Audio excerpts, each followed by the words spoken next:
Ukrainian troops strike another long-range radar system from the Russian side in 1,500 kilometers distance from the Ukrainian border, the furthest strike of the Ukrainian armed forces so far. Ukraine also sees the first convicts volunteering for its armed forces. We'll talk about this, as well as about the northern front line, where Ukraine, at least locally, seems to try to seize the initiative. At least there are Ukrainian counterattacks reported that supposedly even have some success. We'll talk about this as well as about other developments along the front line, about political events, about international support, troop generation, and so much more in this situation report about the war in Ukraine.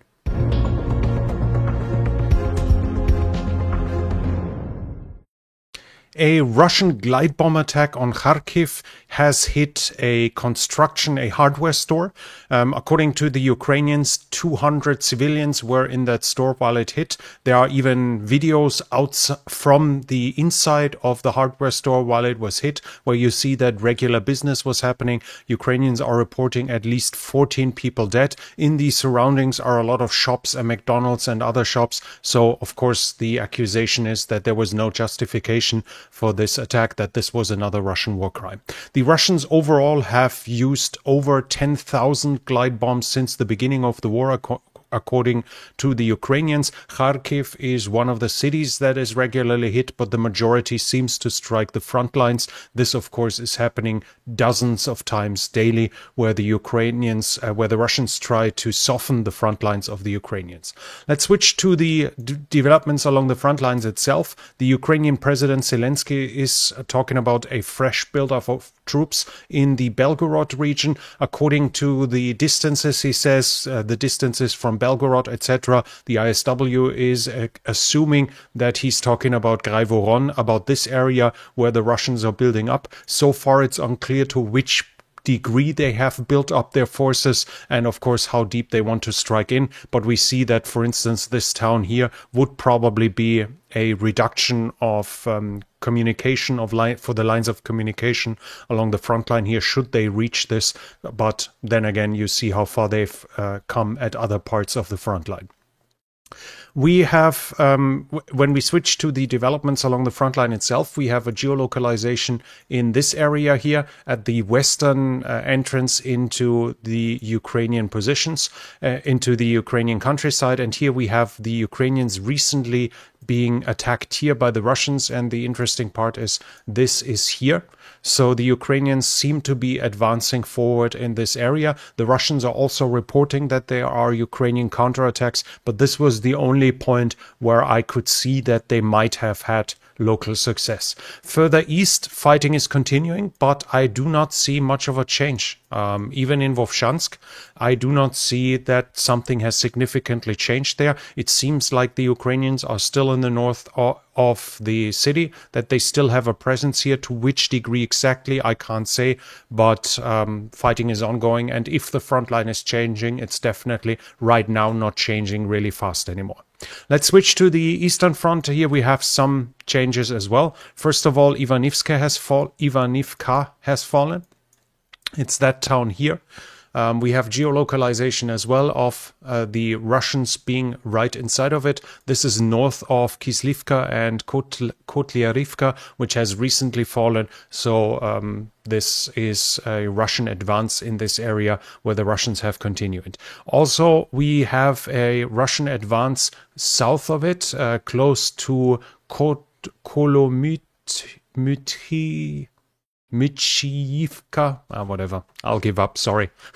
I know I have some from Ukraine watching. I have no idea how to pronounce it, and before I butcher it even more, I stop it here. So we have it here, and here the Russians have reached this point. Now this is fairly easy to find. We see this angle here, and then we have 1, 2, 3 lines more or less below it. Angle 1, 2, 3 lines. Now I think this one I included. So this is the third line, and here we have a piece of northward tree line, and this is here.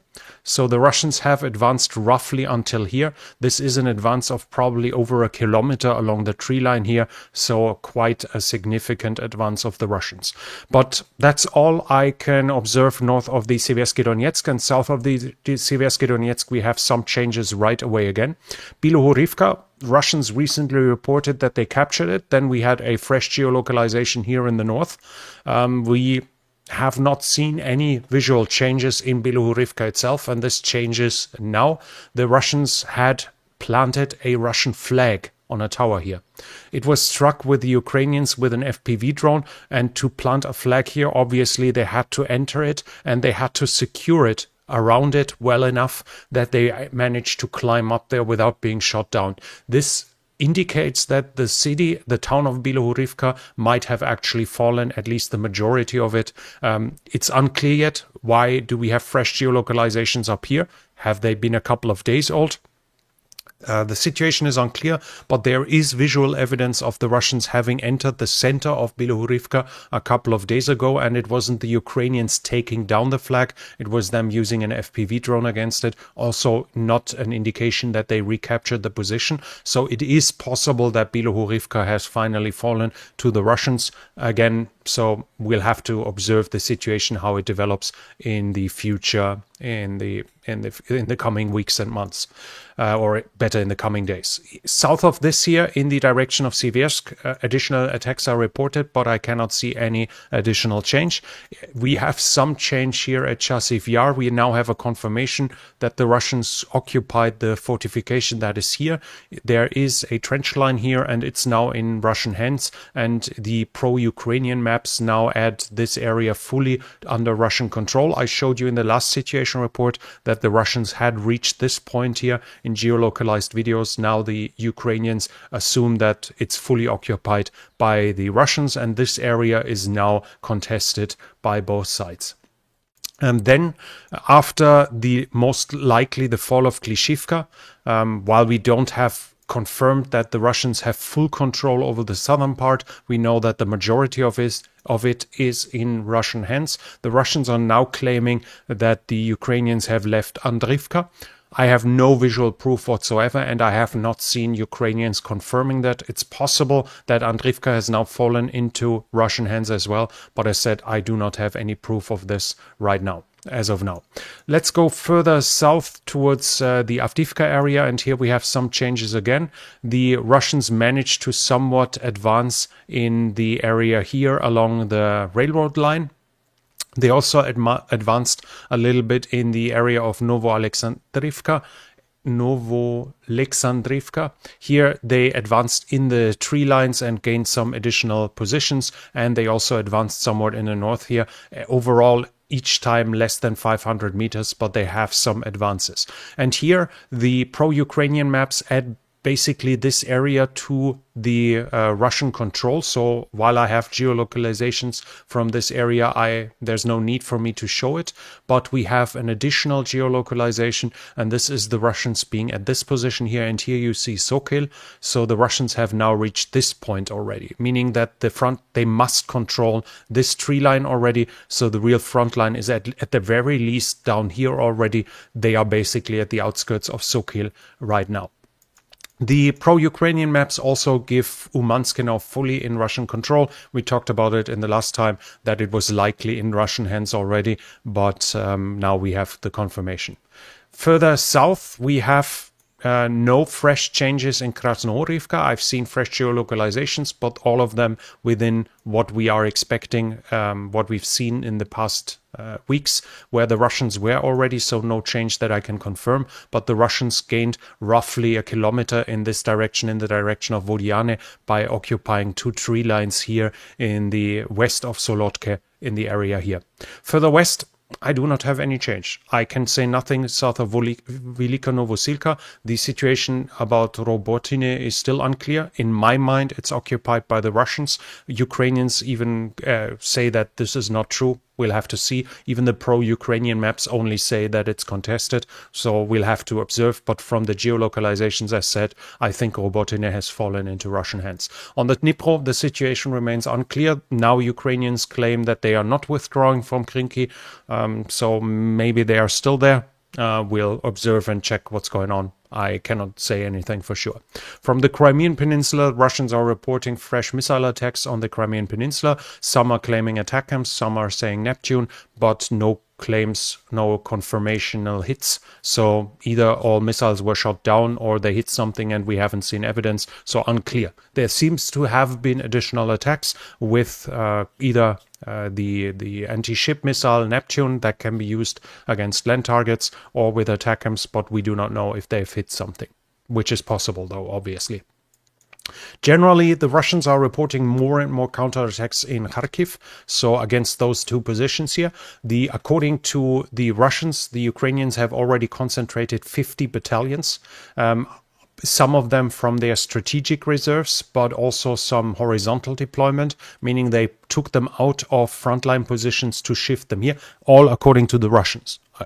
Just to emphasize this. This is the Russians saying that the Ukrainians now have 50 battalions here and some of them were withdrawn from other positions. They claim this is one of the reasons of their own recent successes. This could be coping. This can be them saying that our attack here, despite it stopping after just 5 to 10 kilometers, was such a huge success and it achieved its main goal by fixing Ukrainian positions. Regardless, the Russians are saying the Ukrainians are concentrating here and are starting counterattacks. They expect a big counterattack to come at the end of May, which supposedly the Ukrainians will try to throw the Russians out of Ukraine in this area. I have my doubts whether this is realistic though, because until the Western nations give the freedom for the Ukrainian units to strike into Russia with Western equipment, all they can do is use their own artillery and to strike into Russian territory. And if we look at the distances here, this is roughly 5 to 8 kilometers away from the front line. Let's check it right here. This is 7 kilometers. This allows the Russians easily to position their artillery behind the border on Russian territory and fully support their own forces here, which means any Western artillery piece that it doesn't have a permission to strike into Russia itself will be useless for the Ukrainians. And to attack here while they can't even fire back when they're being fired upon with artillery doesn't seem too likely. Doesn't seem to make any sense to me. So I have my doubts unless something changes. Obviously, they can concentrate some artillery where they have the permission to strike. That would be one option. Or they could focus on their own domestic artillery. They could use the Soviet calibers where they do have their own ammo production. This could be used in this regard, but at least it casts some doubt whether the Ukrainians will actually throw them out again or not. We'll have to see. Overall, we see the situation here. We have wait, this was the wrong one. I'm sorry. This was, I made a mistake here. I meant this one here is a Ukrainian soldier talking about the situation along the front line. And he is, just check his name, Kriegsforscher Osind UA. And you can read the thread by yourself, where he talks about the intensity of artillery fire that he's witnessing. It's basically, he's saying they are getting shelled all the time. The Russians from 6 in the morning until 1500, so for 9 hours, they got shelled every minute by 6 to 12 shells. They themselves in the whole time fired back 25 to 35 mortar shells, 10 to 20 artillery shells, and 10 to 20 MLRS rockets. So a vast discrepancy, and obviously some of it will probably be due to the Ukrainians not being allowed striking back there. Even there are fresh videos also of Ukrainian soldiers showcasing their ammo dumps, which seem supposedly are Western delivered ammunitions, but then again, if their artillery is not doesn't have permission to strike into Russia, the usage of those units, the usage of those artillery pieces will be limited. We have some information about the electronic warfare as well. According to fresh reports, the Russian electronic warfare have crippled Western weapon systems to a degree that wasn't known so far. Excalibur, for instance, had initially a hit quota, a hit likelihood of 55%, and over the last year, from January to August 2023, it was reduced down to 7%. So more than 9 out of 10 Excalibur did no longer hit, and we have to understand that this is one of the most expensive shells that the Ukrainians can fire from their 155. This led to the Ukrainians stopping their usage. Also, JDAMs were also had also problems with the Russian jamming, and GMLRS, so the guided missiles for the HIMARS, basically, they were also involved. To some degree, better hardening systems for the JDAM helped it, and supposedly, I guess, the Ukrainians were somewhat able to overcome it with GMLRS, but the Russian electronic warfare was causing a significant problem. Then there is news that Ukraine has attacked at least, another long-range early warning radar of the Voronezh type. That was the same that was attacked in just a couple of days ago, where we talked about in the last situation report. This time we do not have proof that they even managed to hit it, but the significant part is it's 1,500 kilometers away from the front line, so the furthest possible distance that we've seen an attack by the Ukrainians so far. While there is no proof of damage, the whole situation is obviously interesting.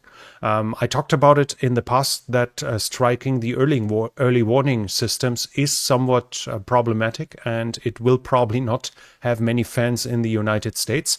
But there was the assumption that the radar system here has coverage of the southern part, at least the entrances to the Crimea and the Crimea itself. So it would help the Ukrainians with their fighter use, with the usage of their planes, and it would help reduce the warning time for instance, ATACMS strikes. So there would have been a direct use of it. Here, on the other hand, there's not supposed to be one. One option would be that supposedly the Voronezh system has electronic warfare capabilities that could be problematic for GPS, that could be problematic for Starlink, and that could supposedly protect GLONASS. So it might be that the Ukrainians strike this to reduce the effectiveness of the electronic warfare systems that are jamming JDAM and JMLRS. But as said, right now, I do not find anything solid, and I'm really stretched at my limits when it comes to electronic warfare. So I have no idea how well that works with the Voronezh system. Regardless, as said in the past, the US will probably not be too happy if early warning systems are being attacked, because, by the way, the Russian nuclear doctrine says permits the Russians itself the usage of nuclear weapons in case their early warning is being threatened. So in case they get basically blind, they could be surprised with a nuclear attack. We shouldn't misunderstand that. This doesn't mean that the Russians are going to start a nuclear war now. They have several systems that can cover for a loss, because there will be maintenance cycles. There can be damages to the system out of itself. So they need coverage, layered coverage that will solve this. But the attacks in itself are obviously going to be frightening to those who fear the Russians might actually use nuclear weapons here at the same time. In troop generation, we have Putin saying that Russia managed to increase the ammunition production in 2021 to 2023 by a factor of 14. According to latest reports, the Russians are right now refurbishing and producing 4.5 million shells a year. So those are the numbers that we have right now. So Putin's numbers are probably not too crazy far off. He's also saying that the drones, Russia managed to increase the production of drones by a factor of 4, and with armored vehicles by a factor of 3.5. All those numbers aren't that far away from what we've seen in the past. And in the past, when we took, for instance, their recruitment numbers, we saw that they were probably 10% too high, but only 10%. So the numbers might actually be somewhat close to the reality. he probably rounded up as anyone would do in the situation, but we should accept the fact that he might not be completely off target in this thing. And from Ukraine, we have news that the first volunteers, the first prisoners are volunteering. We have an example here of, why is this being popped up here? We have an example of them here. You clearly see two soldiers here, and they are in a prison and talking to prisoners. Now, the information we have now, unlike with Russia, this is not pressuring them. They are being offered it. And the big difference is, according to the reports, they are not going to be sent into some special units only made up with prisoners that then, which would imply that they are being used as cannon fodders. No, those prisoners will be integrated into regular units. According to the reports, they have to ask a unit if it wants to take it, and the unit has to accept. But this would allow them to be integrated into regular units, and thus obviously not being used as cannon fodder, but as solid, as giving them a real chance. This is why the Ukrainians believe, even though it's voluntarily, they believe it has a potential of 15 to 20,000 men, which would be like more than 3 brigades, more or less. So a solid potential, and it's also making it more likely, as the Ukrainians are still excluding real criminals, like whoever raped, whoever murdered somebody, but also who did heavy corruption. I guess they are afraid that he might try to buy himself out in some ways. So those are more the smaller scale criminals, which are then being given a real chance in war and are being integrated into real units. And this is why they believe their estimates for fresh recruitment will be justified. In political news, we have some drastic news from the US. The US believe that Russia is aiding North Korea in a massive extent in exchange for the deliveries of ammunition and some missiles. US intelligence agencies are saying Russia is likely also giving the North Koreans technology for ballistic missiles and for nuclear submarines. The last thing is really impressive, as we know that North Korea tried to build submarines that can be used for strategic deterrence. Basically, they took some of their existing submarines, cut them open, and extended them to allow for submarine-launched ballistic missiles. So far, I think they aren't able to be used yet, but according to these reports, the Russians are helping them, that either the North Koreans will probably be able to refurbish their diesel-electric submarines to actually use ballistic missiles from them, and if we take them by their words, nuclear submarines. So supposedly North Korea is going to build nuclear subs. We'll have to see about that, though, but this is among the reports. Also, they are going to help them with aircraft, with missile systems, with armored vehicles, and other advanced technologies without going into details. So probably radar systems and something like this. The Russians are basically paying with technology in a vast degree for the ammunition they are getting. And in international support for Ukraine, we also have some news.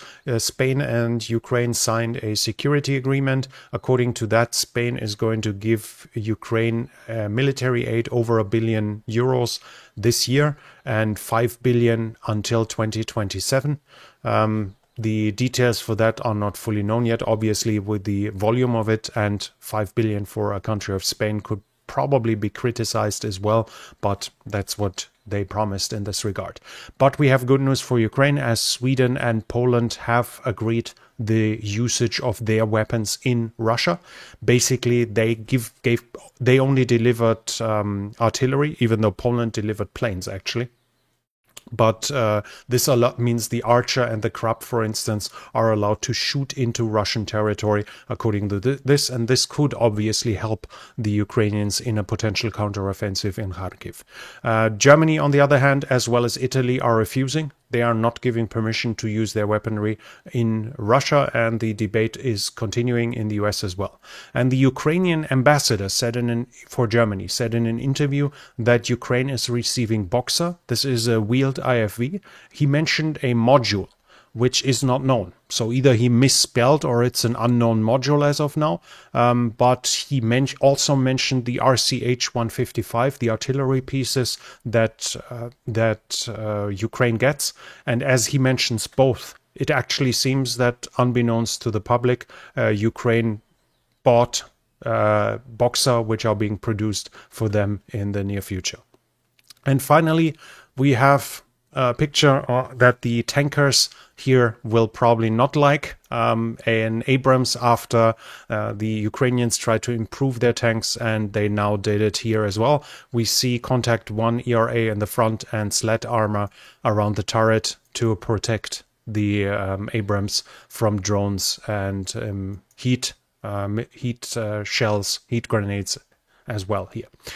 But that was it from me for now. If you like the situation report, please give it a thumbs up. It helps with the algorithm. Leave a comment. What do you think about the hesitation to allow Ukraine to strike inside of Russia? Do you agree, or do you think that's a wise choice?